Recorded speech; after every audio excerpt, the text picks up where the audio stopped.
அவ்வா ஓ இன்னைக்கு என்ன பார்க்க போகிறோம்? இன்னைக்கா ம் இன்னைக்கு நம்மள இது பசலைக்கீரை, அது என்ன மணத்தக்காளி ஏறி போட்டு சரி சரி முதல்ல கடாய் அடுப்பில் வச்சுக்க. ம் அப்புறம் எண்ணெய் சட்டியை எல்லாம் எண்ணெய் ஊற்று. ம் அப்புறம் மிளகாய் கிள்ளி போடு, வர மிளகாய் கிள்ளி போடு, கடுகு போடு, ம் அப்புறம் உளுத்தம்பருப்பு போடு, உளுந்து வெள்ளை உளுத்தம்பருப்பு, ம் அப்புறம் வெங்காயம் அரைஞ்சி வச்சுக்கலாம். சிகப்பாக வந்து வதக்கிறதும் ம் வெங்காயம் போடு. நல்லா பொரிஞ்சதும் ம் வெங்காயத்தை போடு. நல்லா சிவக்க பொடியணும், எனக்கு பச்சை வாசனை அடிக்கும் கருவு. உண்மையாக தான் சொல்கிறேன்.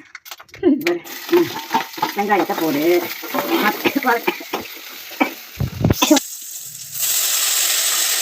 கீரையை போட்டு கொஞ்சோண்டு தண்ணி ஊற்றணும்.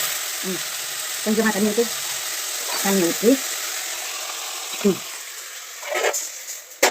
கொஞ்சமாக தண்ணி ஊற்றணும்.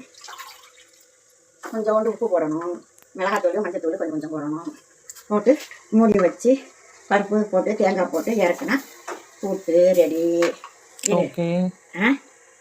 மஞ்சத்தூள் கொஞ்சோண்டு,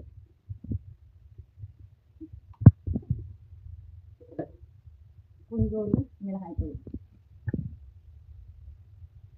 அரை ஸ்பூன் மிளகாய்த்தூள், உப்பு அதுக்கு இப்பயே போட்டுடலாமா? உப்பு அரை ஸ்பூன், போதுமான அளவு உப்பு போட்டு மூடி வச்சிடணும். பருப்பு ஏற்கனவே வேக வச்சிருக்கியா? பருப்பு முன்னாடியே வேக வச்சு வச்சாச்சு. அதுக்கப்புறம் வெந்த பிறகு பருப்பு தேங்காய் துருவலை போட்டு இறக்கணும். கூட்டு ரெடி. தேங்காய் துருவல் பருப்பு போட்டு ஐயோ நல்லா இல்லைப்பா. தேங்காய் துருவல் பருப்பு போட்டு கூட்டு இறக்கணும். ரெடி.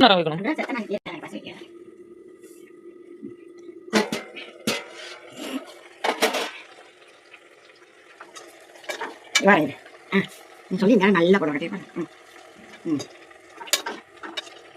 மணத்தக்காளி கீரை, பசலைக்கீரை கூட்டு, பருப்பு கூட்டு. தண்ணி இவ்வளோ இருக்கு பரவாயில்லையா? தண்ணி விடும் அந்த கீரை. தண்ணி பசலைக்கீரை தண்ணி விடும். அதனால கொஞ்சம் நேரம் வெந்துச்சுன்னா பருப்பு போட்டால் திக்கா போயிடும். என்னால் நிற்க முடியல. தேங்காய் துருவலை போடு. தேங்காய் துருவல் போடுவோமா? தேங்காய் துருவல் வேக வச்ச சோரம் போட்டு மணத்தக்காளி கீரை பசலைக்கீரை கூட்டு ரெடி. பருப்பு கூட்டு அவ்வளோதான். Okay bye. கொதிக்கிட்டோம். ஒரு கொதி போட்டுருக்கோம்ல, அதனால ஒரு கொதி வந்தோம்னா இறக்கிடணும்.